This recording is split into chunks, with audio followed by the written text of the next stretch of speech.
I'm Jeroboam, king of Israel. The reason I called this press conference is to update the citizens on the current state of the conflict with the Aramean army. As you are all painfully aware, Ben-Hadad and his army have completely surrounded our city and have not allowed anyone to escape. Worse than that, they have not allowed any shipments of food or water to enter the city.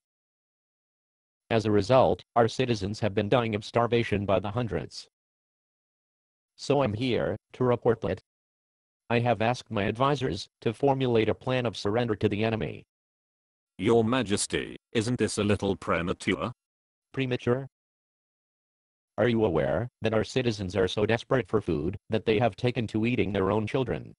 But the prophet Elisha has prophesied that very soon the siege will be over and our city's economy will go back to normal. As if nothing had happened? I'm aware of that prediction. But I will remind you that it was that scoundrel Elisha who got us into this mess in the first place. It is true that Elisha predicted the siege against us.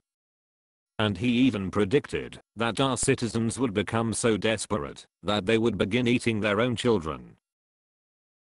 But can you blame Elisha for this merely for voicing God's predicting that it would happen?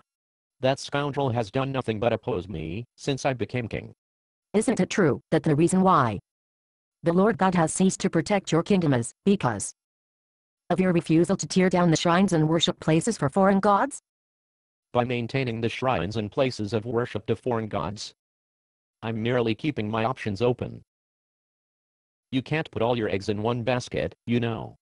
But isn't that precisely what the Lord has warned you against? Isn't keeping your options open the same as being double-minded in the sight of the Lord? You're beginning to sound like that scoundrel Elisha. If he was here now, I would strike him dead on the spot.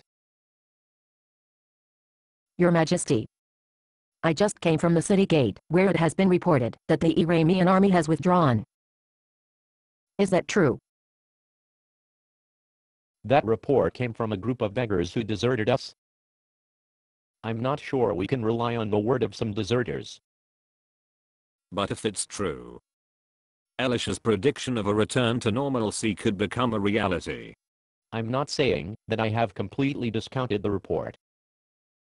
I'm saying that we must proceed with caution. This whole thing might be a huge deception to get our hungry masses to throw open the city gates and pour out of the city in search of food.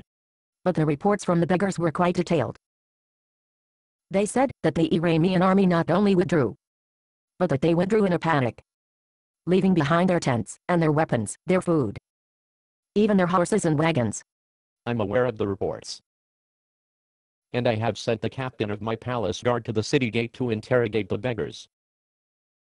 He, in turn, has sent a detachment of soldiers to the enemy camp to investigate. But the captain of the guard is quite sure this is a deception by the Aramean army. The prophet Elisha has been quoted as having confirmed that the Aramean army has retreated. He said that the Lord God himself deceived the Aramean army. According to Elisha, the Lord created the sound of millions of hoofbeats advancing toward the enemy camp. The Aramean army interpreted the sound as the Egyptian army coming to the aid of Israel. I'm aware of that. Yet, you're still considering the possibility of surrendering to the Arameans? I don't trust Elisha. I don't trust the God of Israel. If the detachment of soldiers cannot confirm that the Arameans have retreated, I will have no choice but to surrender. Your Majesty, the detachment of soldiers have returned. Well, what did they say? The enemy camp is empty. It's just as Elisha said. They left everything. They even left behind their horses and wagons full of food. Why are you reporting this? Where is the captain of my palace guard? He was trampled to death by the crowd as they poured out of the city gates to get at the food in the enemy camp. Trampled to death?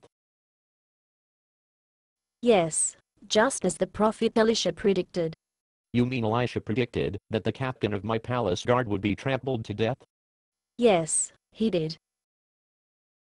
He said that, because the captain of the guard was skeptical of Elisha's predictions, he would never eat the food left behind by the enemy. Well, I'll be.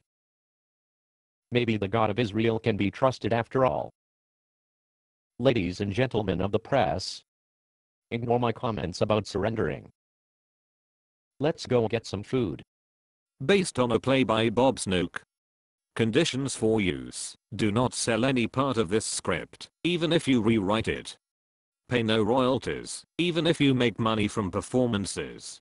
You may reproduce and distribute this script freely, but all copies must contain this copyright statement.